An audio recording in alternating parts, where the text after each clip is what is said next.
This is the chapter 3 video overview on racism and racial inequality. So let's get started. Let's take a look. First thing we want to do is to um, recognize what race is.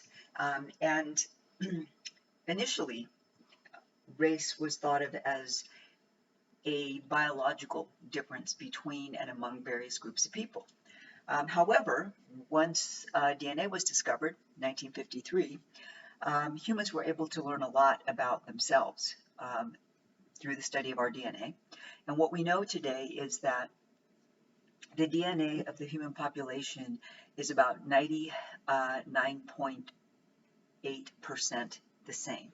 So it turns out that only 0.2% is responsible for all the difference that we see when it comes to the physical anyway. You know, height, weight, hair color, eye color, lip shape, nose shape, etc. So I would say since at least the late 60s through the early 70s, there was a recognition that race really didn't mean much, since we now understood that there weren't any substantial differences between and among various groups of people.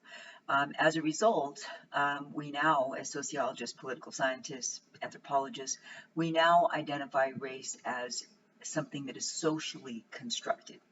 And sociologists and other academics, when we say that something is socially constructed, what we mean by that is that society creates a meaning around a particular concept. And so in this country, when we think about race or we talk about race, we're really talking about physical appearance. How does a person look? So, for example, I am Latinx of Mexican ancestry. The United States government classifies me as white of Hispanic origin. Other real whites are classified as white not of Hispanic origin. So even though the United States government identifies me racially as white, it still takes pains to separate me out from the real whites, which is fine with me because nobody has ever treated me in my own life as a white person. So starting in the late 60s, early 70s, academics began to recognize, okay, we need a better term than race. We need something that is more useful. And ethnicity is the term that was created. Now, granted, ethnicity is not a perfect term either, but it is certainly an improvement over the use of the term race. So again, United States government still uses that term. I do when I have to, like doing this lecture, but I tend to not use it because I don't really find it's very useful. To say that I'm white racially tells you nothing about my experience, not as a Latinx woman. Ethnicity is better, it's an improvement. Ethnicity is based upon commonalities that members of a group have. So some commonalities are things such as religion, national origin, language, traditions, values, all those cultural practices. And so by grouping people together based on ethnicity, at least we get a better sense of who they may be. And yes, we have very broad umbrellas of ethnicity, Latinx, Black, Asian, Pacific Islander, Native American or Indigenous, white. However, even within those under those umbrellas, there are very unique and distinct groups as well. So if we think about Latinx people, yes, it includes people who have ancestry arising out of Mexico, Central America, and South America. But those groups, while there may be some similarities, maybe, for example, religion, many of the people in those countries that I just named do practice Catholicism. There are a lot of other cultural practices that, again, similar, but very unique. Quick example, Salvadoreños make tamales, Mexicans make tamales. However, the tamales of, or is it Guatemaltecos? I think Guatemaltecos make the tamales. Okay, Guatemaltecos make tamales, so do people of Mexican ancestry, or we eat them anyway. I don't make them. But the way that they're made is different. The leaves are different. The leaves that the masa is wrapped in is different. The masa is different. The fillings may be different. It's a similar food, but it's different. And so ethnicity, again, is an improvement, obviously. But again, we can't always know someone's ethnicity. There are, particularly for people of color, we come in all shapes, sizes, and colors. And there are certainly some lighter skinned people of color, some more olive skinned, some darker skinned. It's not always easy to tell what ethnicity someone identifies with. I think the best way is always to ask, as not kindly, that's not the right word, but I think it's better to ask someone rather than to assume someone's ethnicity or even someone's, quote, race. So again, I talked about the social construction there. All right. I want to just focus on an idea of the W.E.B. Du Bois. W.E.B. Du Bois was a sociologist. He was the first Black person to earn a degree from Harvard University, his PhD in sociology. What Du Bois talked about was what he called double consciousness. And what he meant by that is that people of color, we have to live in the white world, or the dominant group world, but we also must live in our ethnic communities, in our communities of color. And so we're constantly going back and forth between these two groups where different norms and values are expected. And that for some of us, this is easier to do than for others.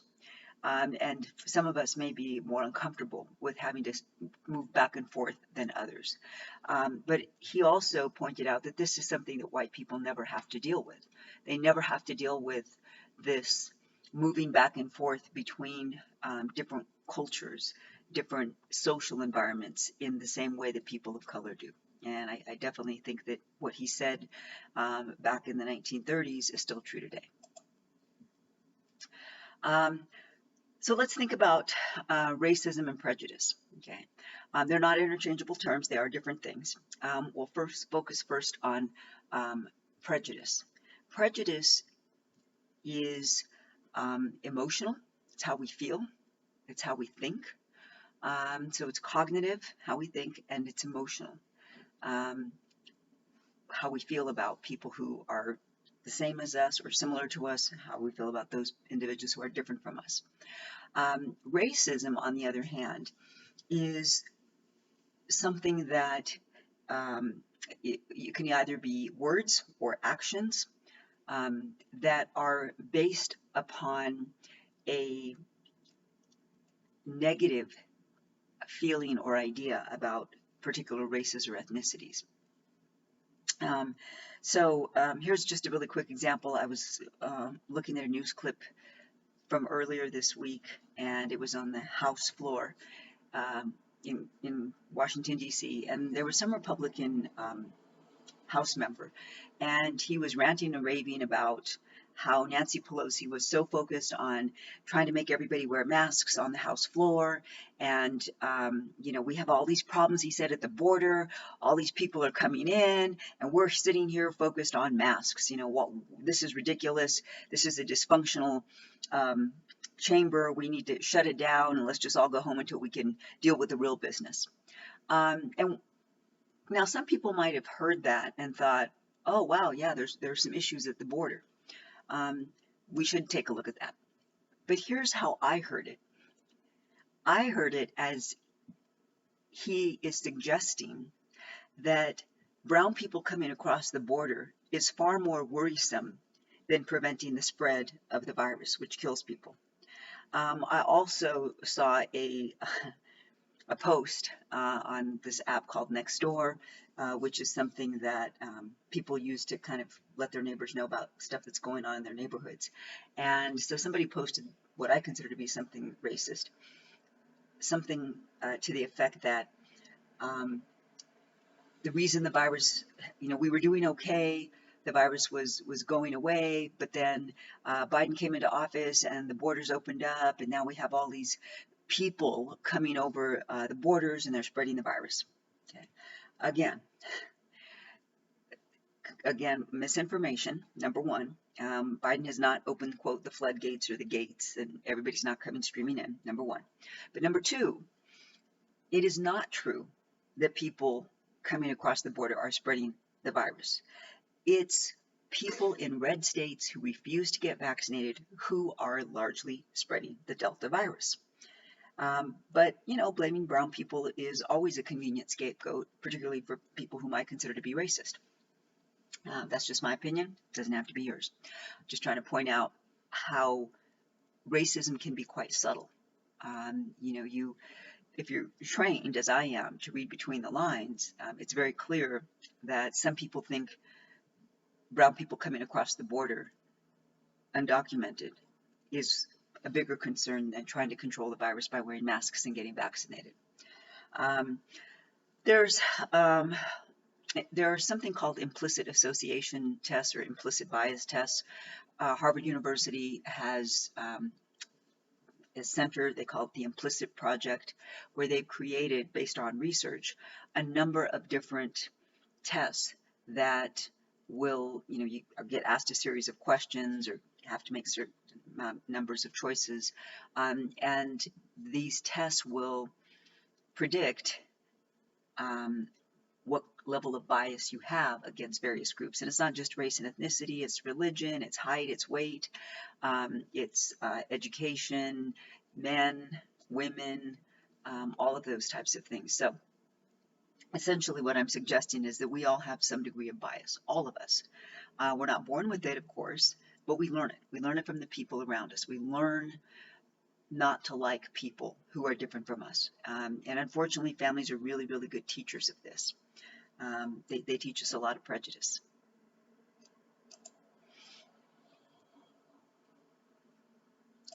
All right, so there's a great discussion in the text about why racial equality exists and the contributing factors of racial inequality. So make sure you take a look at that. I'm not going to go into it in detail because I think it's discussed really, really well. I will focus more here, though, on the wealth gap.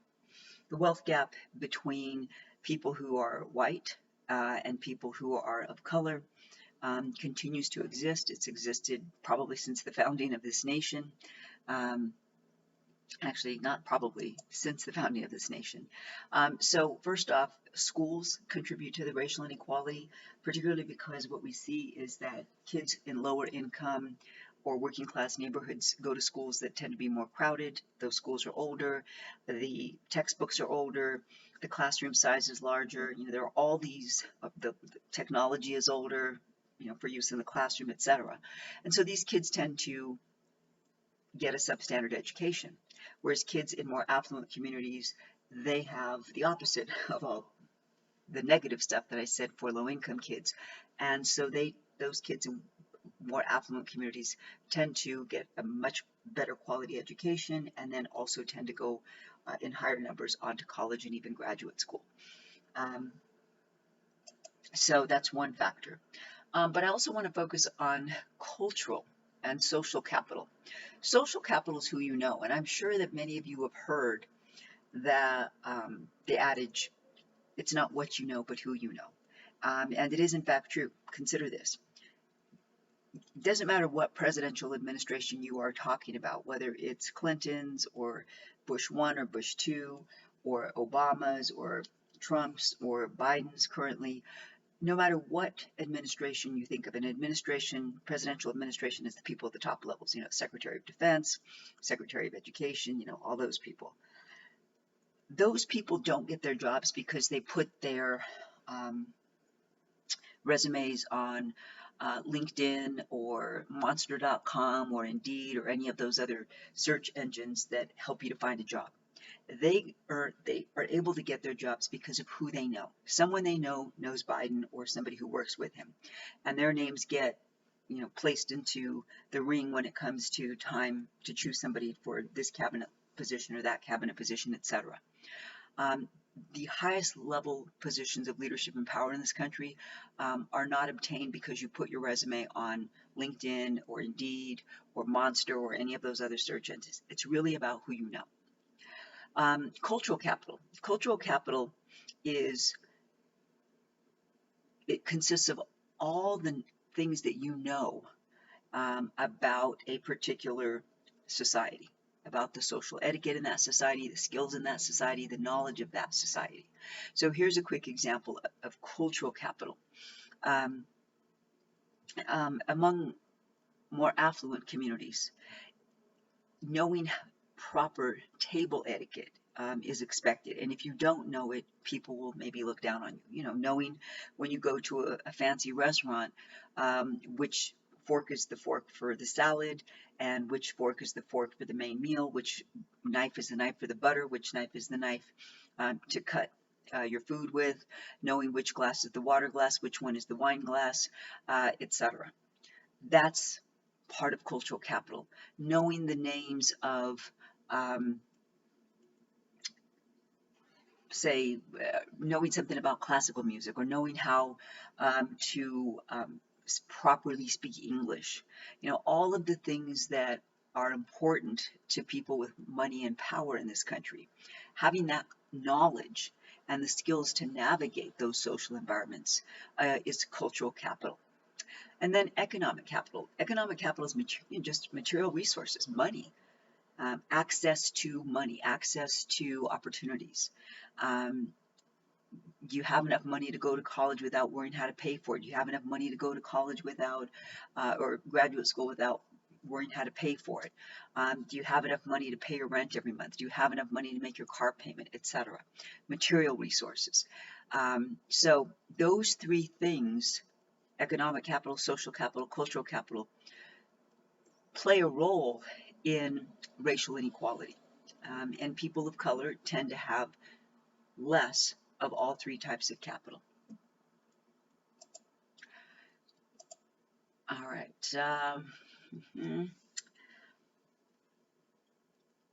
One of the things that is discussed in the text, and I think that is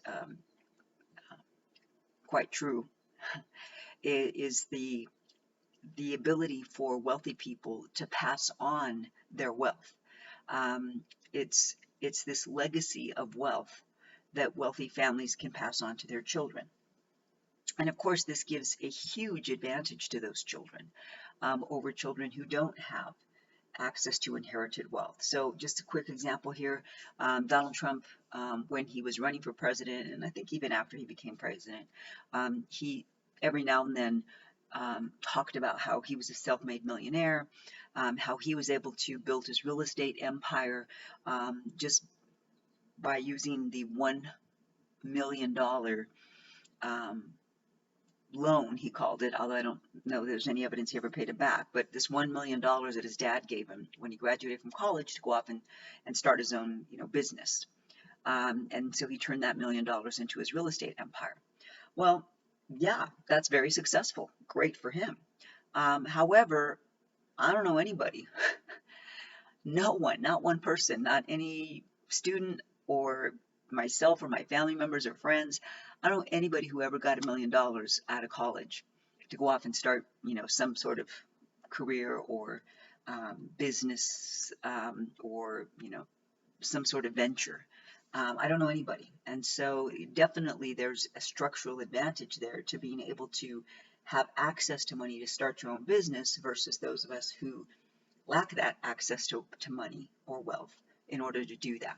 And as I said before, schools very much a part of racial inequality because of not just the racial segregation and the economic segregation, but also the substandard education that is provided usually to kids in low-income or working class areas, and the more affluent areas generally receive the more quality education. All right. I do want to mention a little bit about colorblind racism. If you ask most people out there, hey, are you a racist? Probably most people would say no. They'd probably be offended, right? Like, no, why would you even ask that question? Of course I'm not a racist. Well, it is quite interesting that apparently there's no one who's a racist in the United States. Even when people say racist things, they say, no, but I'm not racist. I'm not racist. So there are no racists in the United States, and yet we have a lot of racism. So how can that be? How do you have so much racism without any racists in the United States? Colorblind racism explains that. It's the idea that people tend to believe that because of the civil rights movement, because of the legislation that came out of the civil rights movement, and the strides that we have made thus far, that there is no more racism, and that racism is largely a problem of the past.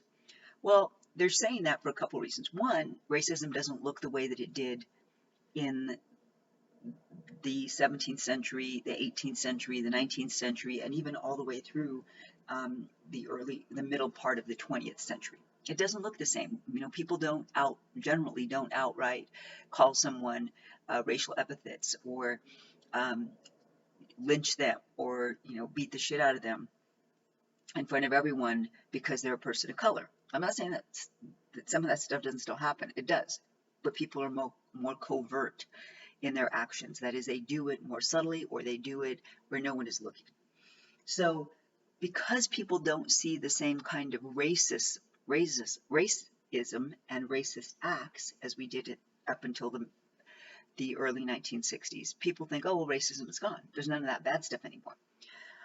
Another reason is because of the legislation that's been passed. People now believe, oh, well, see, everybody has an equal opportunity now. Everybody can be successful now because we now have all this legislation that protects people of color. So it's not that there's any kind of racism or inequality in the United States. It's just people aren't trying hard enough. They're not working hard enough. They're not taking advantage of the opportunities and the education that they could.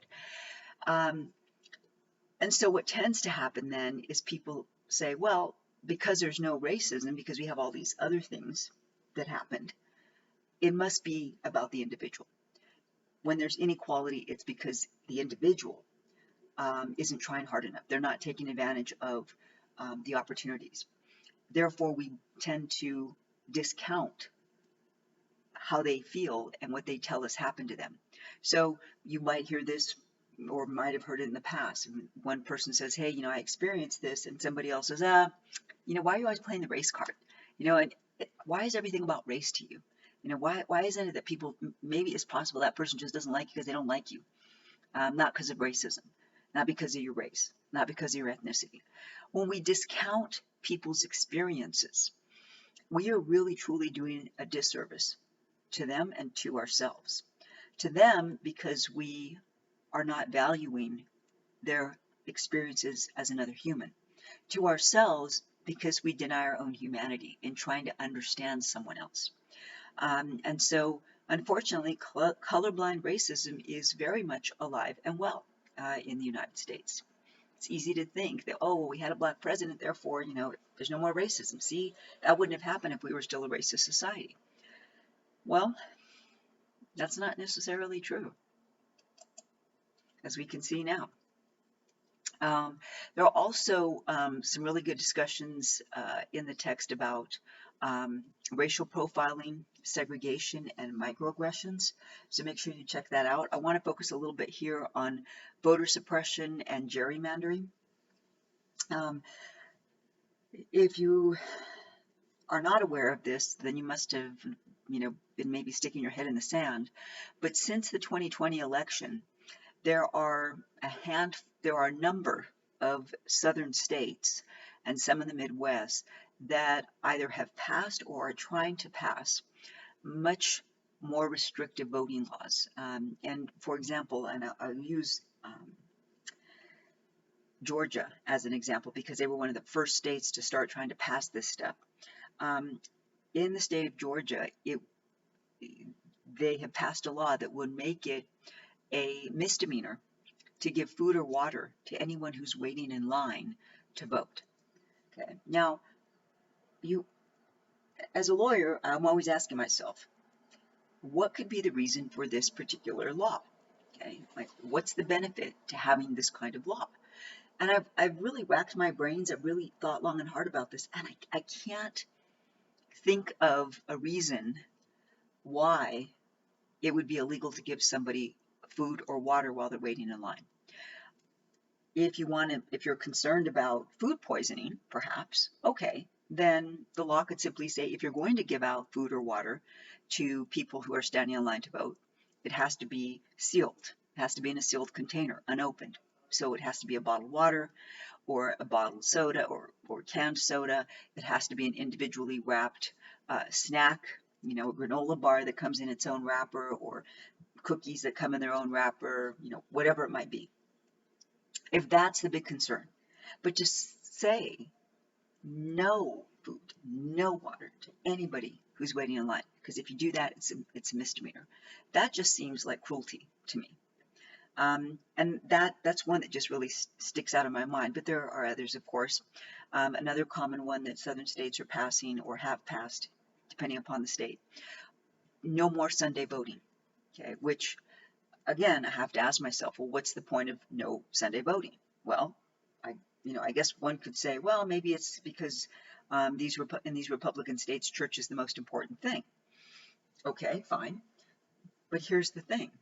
It's also the case that in these southern states, particularly for Black Americans, Black churchgoers, churches typically, from what they call from the pews to the polls. They call it from the pews to the polls. People go to mass, service. They go to their service. And then afterward, the church has vans that will take people who want to vote to the local polling place, or the church might actually host a polling place right there on site.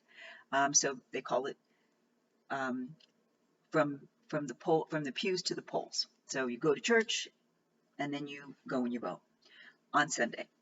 And this is a way that many Black voters get to the polls, because they go to church and then they go and vote. Right? It's a win-win. You've done your thing with God, and now you go do your civic duty. But that's going to be illegal as well. It seems to me, this is just my idea, you don't have to agree with it, but it seems to me that since a lot of people of color voted in these southern states back in 2020, these states want to try to make it more difficult for people of color to vote. Okay. That's how it looks to me. I could be completely wrong, but that's how it looks to me. I encourage you to do your own research. Gerrymandering is a fancy term, which means drawing congressional districts so that a particular district is more likely to be one party or the other.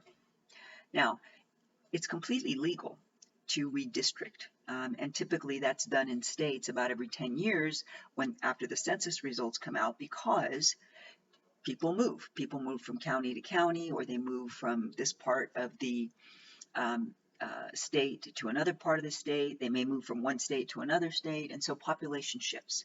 Of course, it makes sense to redistrict. It's called redistricting, completely legal, where you draw congressional districts based upon whatever changes there have been in that particular district. The idea is you want to try to keep congressional districts about as equally populated as one another. Gerrymandering, though, is illegal. It's the practice of drawing districts. When you redistrict, you draw them so that one party is more likely to win than the other party. And so it's essentially the practice of drawing these really strange districts that sometimes don't even really actually aren't even actually near each other, but you make that into one district. Why? Because these two areas have more, say, Democrats or more Republicans, and so by drawing these two as a district together, you can make sure that that's going to be a representative, both the House and the Senate for that state will be of one party or another. Now, in theory, this is illegal. However, it actually still continues to happen. And if it's very subtle, nobody catches it. All right, so that's about all that I'm going to go over for this chapter. Again, there's a lot of really good information in the chapter, so make sure that you're taking a look at it.